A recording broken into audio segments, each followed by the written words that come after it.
오늘 우리에게 주시는 하나님의 말씀은 출애굽기 30장 11절에서 16절까지의 말씀입니다. 출애굽기 30장 11절에서 16절까지의 말씀입니다. 제가 가지고 있는 성경 구약 성경 128면에 있습니다. 구약 성경 128면 출애굽기 30장 11절에서 16절 말씀 우리 다 함께 읽어보도록 하겠습니다. 여호와께서 모세에게 말씀하여 이르시되 내가 이스라엘 자손의 수요를 조사할 때 조사받은 각 사람은 그들을 계수할 때에 자기의 생명의 속전을 여호와께 드릴지니 이는 그들을 계수할 때에 그들 중에 질병이 없게 하려 함이라. 무릇 계수 중에 드는 자마다 성소의 세겔로 반세겔을 낼지니 한 세겔은 20게라라. 그 반세겔을 여호와께 드릴지며 계수 중에 드는 모든 자 곧 20살 이상 된 자가 여호와께 드리되 너희의 생명을 대속하기 위하여 여호와께 드릴 때에 부자라고 반세겔에서 더 내지 말고 가난한 자라고 덜 내지 말며 너는 이스라엘 자손에게 속전을 취하여 회막 봉사에 쓰라. 이것이 여호와 앞에서 이스라엘 자손의 기념이 되어서 너희의 생명을 대속하리라. 아멘. 오늘 우리가 함께 읽은 본문은 바로 속전에 관한 출애굽기 말씀입니다. 속전이 무엇입니까? 바로 속죄의 돈입니다. 즉 죗값을 지불하는 데 드는 돈이라는 뜻입니다.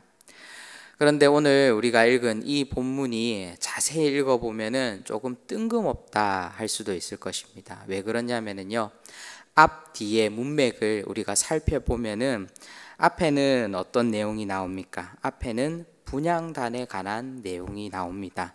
그리고 오늘 말씀 뒤에 보면은 어떤 내용이 나오냐면은 물두멍에 관한 내용이 나옵니다. 전체적으로 지금 성전에 쓰이고 있는 기구들을 설명하는 그런 장입니다. 그런데 순서에 맞게끔 이렇게 성경이 이어져 가면은 분명히 오늘 본문의 자리에는 성전에 쓰이는 기구가 어떤 것이 있는지 또 그 기구의 쓰임새가 어떤 것이 있는지가 사용되는 것이 옳다고 우리는 생각할 수 있을 것입니다. 그래서 이 문맥을 보면은 왜 이 말씀이 여기에 있을까라는 의문이 생기기도 하는데요. 그런데 우리가 이 내용들을 자세히 보면은 이 내용이 분명히 이 자리 속에 이 성경 속에 기록되어 있어야 됨을 우리는 알 수 있습니다. 오늘 본문을 통해서 속전은 이스라엘 인구 조사를 할 때에 발생하는 속전임을 우리는 알 수 있습니다. 그리고 이 속전이 어디에 쓰인다라고 기록하고 있습니까? 이 속전은 성막을 유지하는 데에 쓰인다라는 것을 우리는 본문을 통하여서 알 수 있는 것입니다.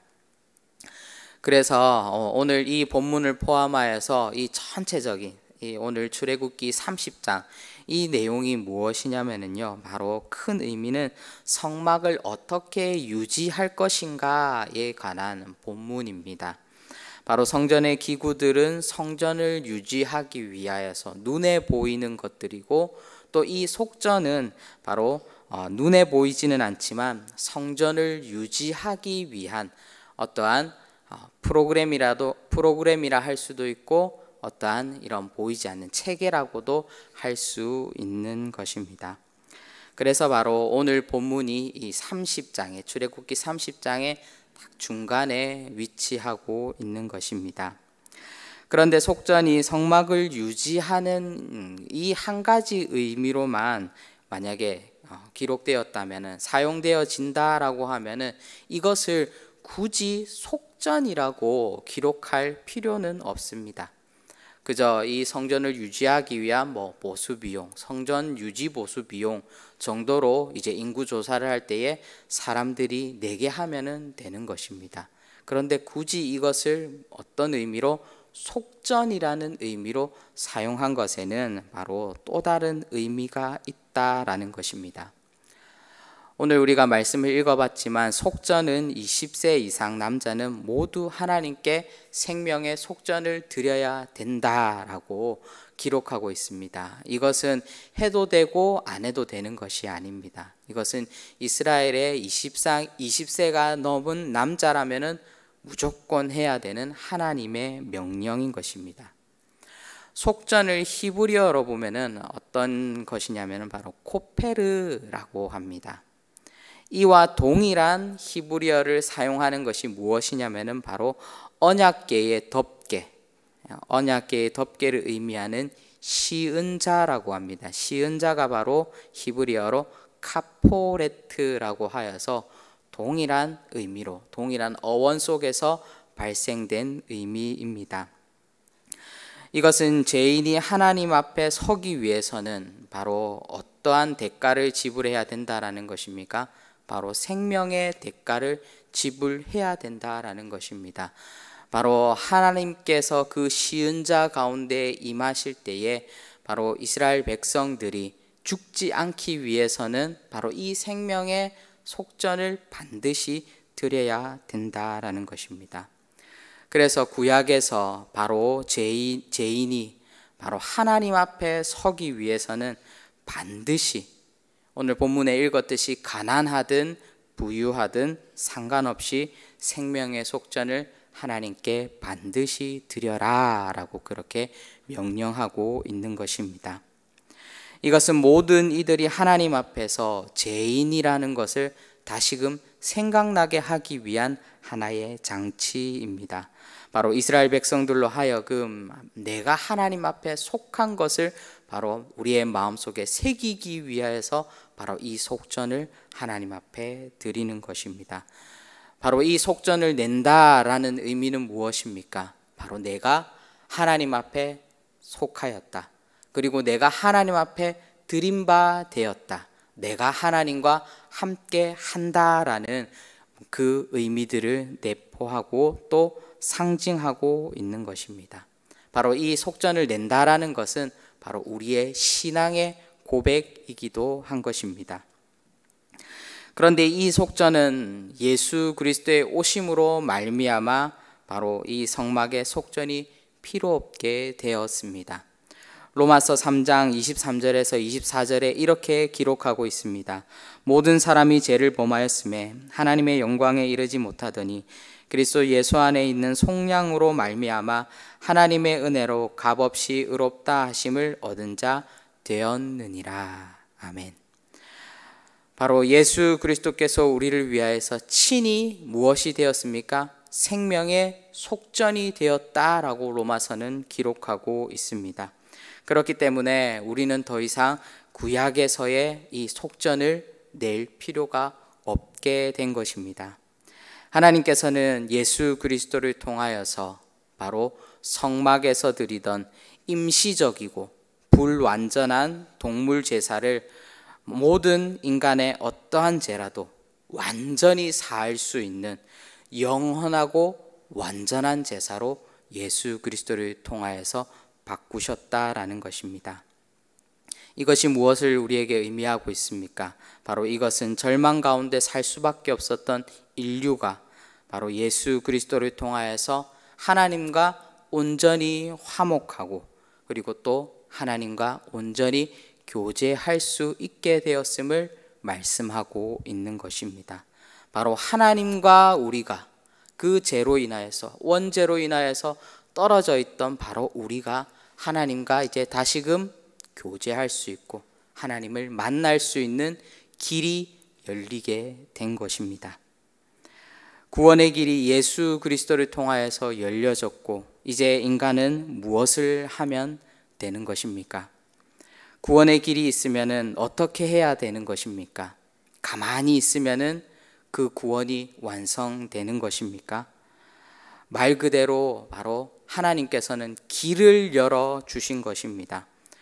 구원의 길이 열린 것입니다. 그리고 그 구원의 길을 걸어가는 것은 누구의 몫이 되는 것입니까? 바로 우리의 몫이 되는 것입니다. 존 번연의 철로 역정에서 주인공 크리스천이 가만히 앉아 있어서 자신의 집에 가만히 앉아 있어서 천성에 도달합니까? 아닙니다. 철로역정의 그 주인공 크리스찬은 온갖 유혹과 시련과 고난과 역경을 견디고 때로는 넘어지고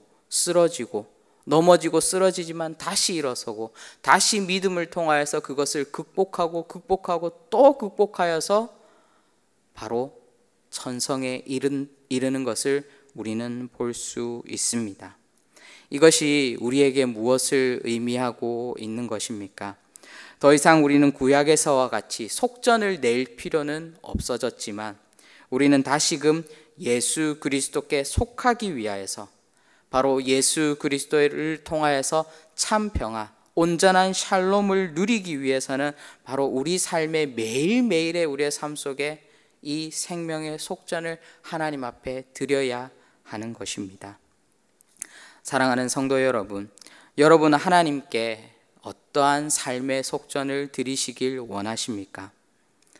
저를 포함하여서 많은 그리스도인들이 하나님 앞에 무엇을 드린다라고 한다라면은 내가 가지고 있는 어떠한 물질 그리고 또는 시간, 나의 육체, 내가 가지고 있는 그리고 재능들, 내가 소유하고 있는 것을 드리려고 합니다.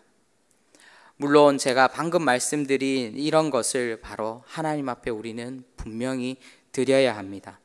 그러나 하나님께서 위에 제가 나열한 물질, 어떠한 시간, 나의 육체, 재능보다 하나님께서는 먼저 우리에게 받으시길 원하시는 것이 있습니다.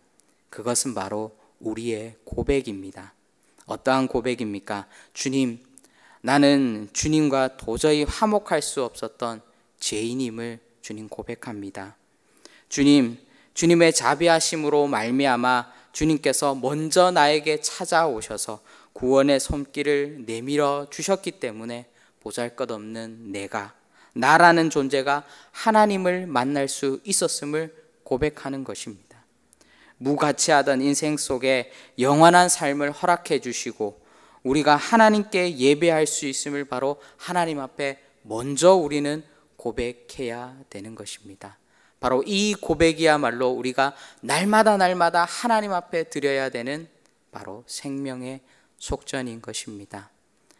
사랑하는 성도 여러분, 오늘도 우리가 이 하루를 살아갈 때에 내가 하나님 앞에 이 고백으로 생명의 속전을 드리며 바로 우리의 삶 속에서 하나님을 사랑하고 또 하나님을 찬양하고 또 우리의 삶 속에서 정말 내가 하나님 앞에 속하였음을 온전히 고백하며 나아갈 수 있는 여기에 모인 우리 모든 대도의 성도님들 되시기를 주님의 이름으로 축원드립니다. 기도하도록 하겠습니다. 사랑의 주님, 우리가 주님이 없었더라면 정말 무가치한 인생으로 살아갈 수밖에 없었고 정말 우리의 삶 속에 우리의 인생 속에 어둠밖에 없었음을 주님 우리가 고백합니다. 그러나 주님께서 우리에게 찾아와 주셔서 손 내밀어 주시고 친히 우리를 구원해 주시고 우리에게 믿음을 허락하여 주심에 주님 너무나도 감사합니다. 하나님, 우리가 이것을 잊지 않고 날마다 우리의 삶 속에 생명의 속전을 하나님 앞에 드리며 우리의 신앙의 고백으로 믿음의 고백으로 이 하루를 살아갈 수 있도록 성령 하나님 인도하여 주시옵소서. 정말 하나님, 우리의 입술에 늘 찬양이 끊이지 않게 하여 주시고 늘 하나님 우리의 마음 속에는 주님을 사랑하는 그 마음과 주님을 향한 그 마음이 끊이지 않을 수 있도록 성령 하나님 역사하여 주시옵소서. 감사드리옵고 예수님의 이름으로 기도합니다. 아멘.